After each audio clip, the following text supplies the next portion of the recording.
Relying on a miracle is, it all depends on a person's emunah level and bitachon level. Meaning, if a person has complete faith in Hashem to the extent that they're never worried about money, they're never worried about a place to sleep, they're never worried about food to eat, they're never worried about finding a husband or a wife, they're never worried about anything. They simply are walking with Hashem, like Chanoch, or in English I think it's called Enoch. They're walking with Hashem, they're like an angel among people. A person like that can trust in Hashem and rely on Him like Rabbi Chanina, that saw miracles on a day-to-day basis. Truth be told, if there's anybody at all in the world like this, there's very, very few, because everybody's got their line. You may have some emunah, but everybody's got their threshold of how much they can handle. So a person needs to know where they stand and be realistic with themselves. Be realistic with themselves. Second thing is, a person should exert some type of effort, because there is a permission from the Torah, and actually even an obligation from the Torah, to take care of yourself. That you have to take care of your body. So if you have the ability to go to a doctor because you're sick, and you should go. You should go. So how do you know if you should go to a doctor or not?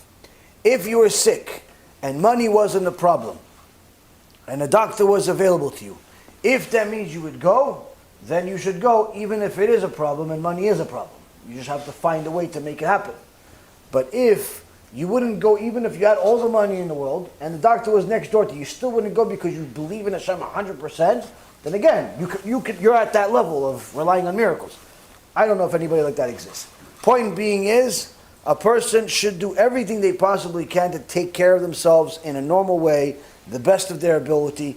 Go to the doctor when you need to go to the doctor. Go to the the store when you need to eat. Go to the house when you need to sleep. Be normal. Don't try to become Moshe Rabbeinu in 6 months. Don't try to become Rabbi Akiva in 6 months or even 6 years. Be normal to the best of your ability, and instead of putting yourself in a situation where you're depending on miracles, do TeShuva, pray to Hashem, and a miracle may happen very much anyway. But still act normal. Still do normal things. Don't put yourself in a situation where you're pushing too much. I'll give you an example. I think I told you guys a story at least twice, but it's a good example, good analogy from it. Somebody came to Rabbi Yisrael and he said, "Listen, Rabbi, after the shiur that you said, have bitachon in Hashem, are you telling me that if I have confidence in Hashem, if I have bitachon in Hashem, that I'm going to win the lotto? That means I'm going to win the lotto?" Rabbi Yisrael says, if you really have confidence in Hashem, then yes. The guy says, okay, I'm taking your word for it. So the guy went, bought a lotto ticket, quit his job, and told his wife, that's it, I'm going to wait for the lotto. I believe in Hashem. She said, what about work? No work, I believe in Hashem. In a few weeks we're going to have the lotto, we're going to win, I'm not worried about nothing. She goes, what about food? He goes, just use whatever we have saved up. Okay, what about after we run out of saving up? Don't worry, I'm going to win the lotto. I believe in Hashem. What are you going to do all day? I'm going to hang out over here. And what are you going to do? I'm going to believe in Hashem all day. Okay, a little time passed. Wife wasn't exactly excited about her husband being at the house all day, but what's she going to do? As you would have it, week passed, 2 weeks passed. Well, they're out of money. Now what are you going to do now? Don't worry, Rabbi said I'm going to win the lotto. Did he really say that? He said, if I believe in Hashem, then I'm going to win the lotto. Well, the lotto is in a few days, and we don't have any food. How are we going to survive till then? I believe in Hashem, but let me go check with the rabbi first.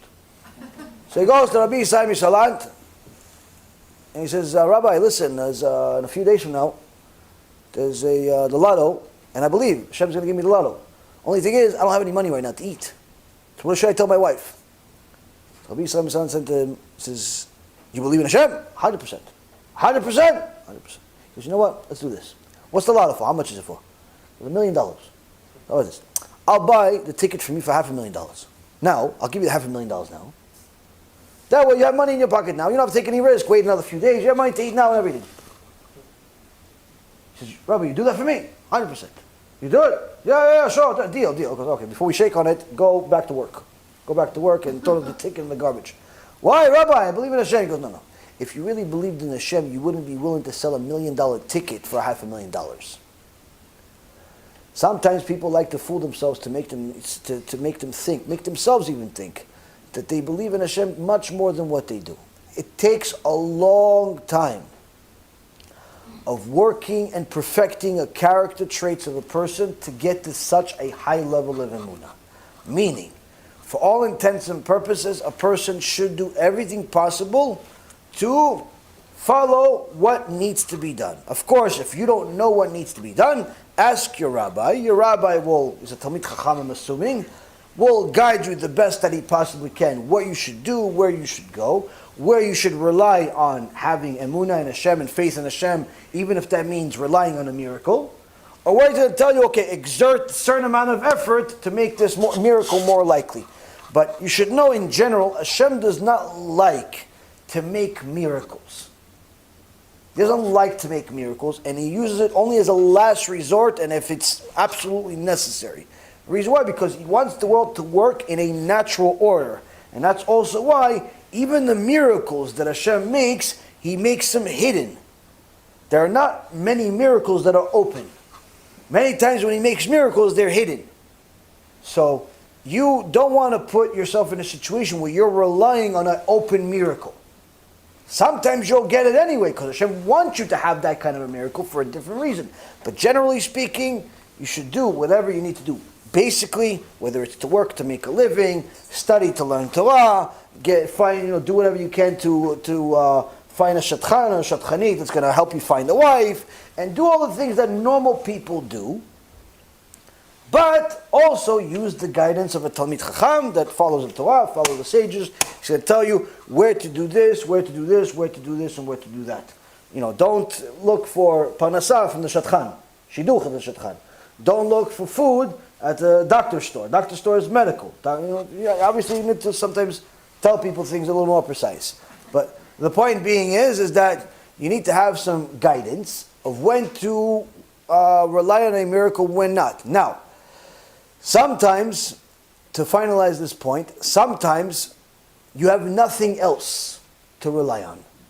Meaning, the normal effort is no longer possible or no longer valid. Where, let's say a doctor tells him, you're not going to have any kids. I'm not going to have any kids. Why are you going to say I'm not going to have any kids? Because I looked at your sperm cells, and guess what? They don't exist.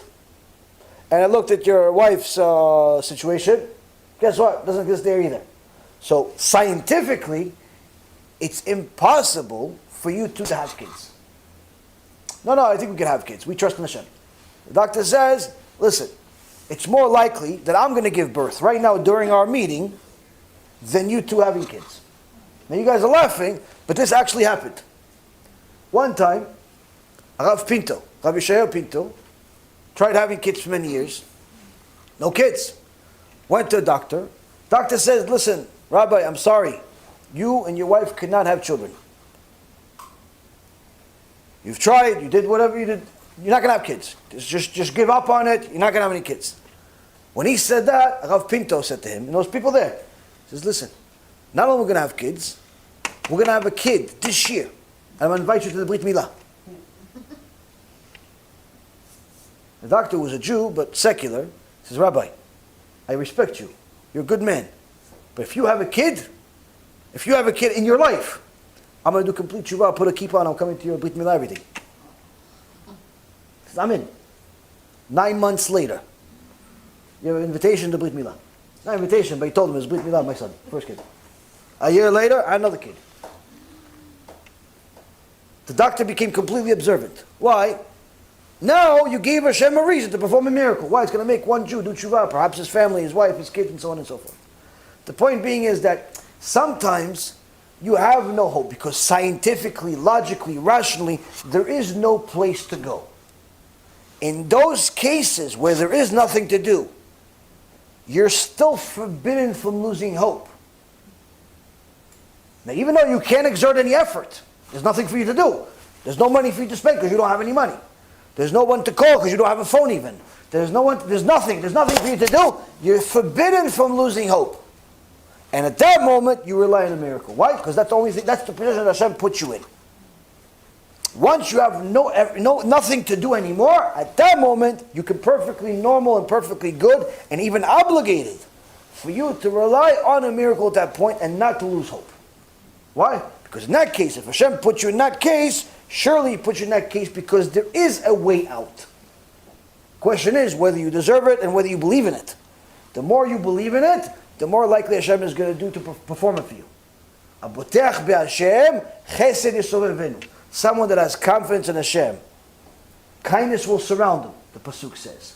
What's a person that has confidence in Hashem? Not a person that has $500 million in the bank and he has confidence that tomorrow he's going to eat. Yeah, of course he has confidence he's going to eat. He has money in the bank.